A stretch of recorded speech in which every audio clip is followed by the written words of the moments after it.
For millennia, the vastness of the ocean has been a source of both sustenance and fear for humanity. In the minds of ancient cultures, the depths were not just teeming with fish and currents.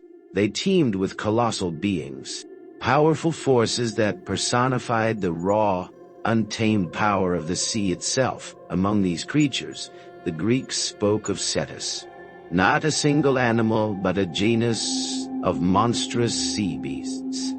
This is a study of the origins, attributes, and cultural impact of all. The mythical Cetus, roots run deep into Greek myth and lore. Unlike other gods or heroes, Cetus was not an individual character with specific motives. Instead, he represented a generic category of sea monsters, powerful, destructive entities, often linked to divine wrath or natural chaos. The Greek word ketos, from which Cetus derives, translates literally as sea monster or whale, reflecting his duality as both a physical threat and a symbol of the unknown. In Greek mythology, Cetus often appears as an instrument of divine punishment. Gods, such as Poseidon, angered by human arrogance or transgression, would unleash these monstrous creatures on coastal cities. A prominent example is in the myth of Andromeda, daughter of King Cepheus and Queen Cassiopeia of Ethiopia. Cassiopeia, proud of her beauty, angered the sea nymphs, who then begged Poseidon for retribution. The god sent a Cetus to ravage the kingdom. To appease the beast, the oracle instructed them to sacrifice Andromeda, chaining her to a rock while awaiting the creature's arrival. The tale is a clear illustration of the power attributed to Cetus and its function as an instrument of divine justice. However, the arrival of the hero Perseus changed this power dynamic. Perseus, having acquired the head of Medusa, confronts Cetus, turning it to stone. This episode highlights a recurring motif, the triumph of human ingenuity and bravery over seemingly insurmountable natural forces. Cetus stands out here as a representative of the untamed, the chaotic, and the defiance of civilization. Depictions of Cetus varied in ancient Greek art. On pottery, he is shown with scales, fins, and sharp teeth. Some depictions give him a serpentine form, while others show him with mammalian features, blurring the line between fish, reptile, and cetacean.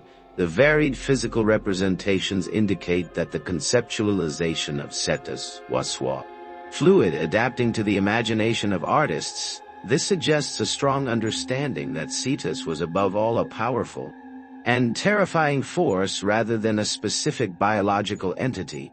The concept of monstrous sea beasts is not just a Greek phenomenon. Similar entities appear in other cultures throughout the ancient world. In the Near East, Leviathan, a massive sea serpent or dragon, shares several attributes with Cetus. Leviathan also represented the powers of chaos, its defeat often associated with divine order. Similarly, sea monster motifs feature prominently in Phoenician, Egyptian, and Roman art. This suggests that human fear of the ocean and the unseen is a shared experience across different societies. Beyond mythology, Cetus and similar sea monsters played a practical role in ancient life. They were used as symbols of power and fear. The image of a Cetus on the prow of a ship may have been intended to intimidate enemies by projecting a sense of awe. Maritime dominance.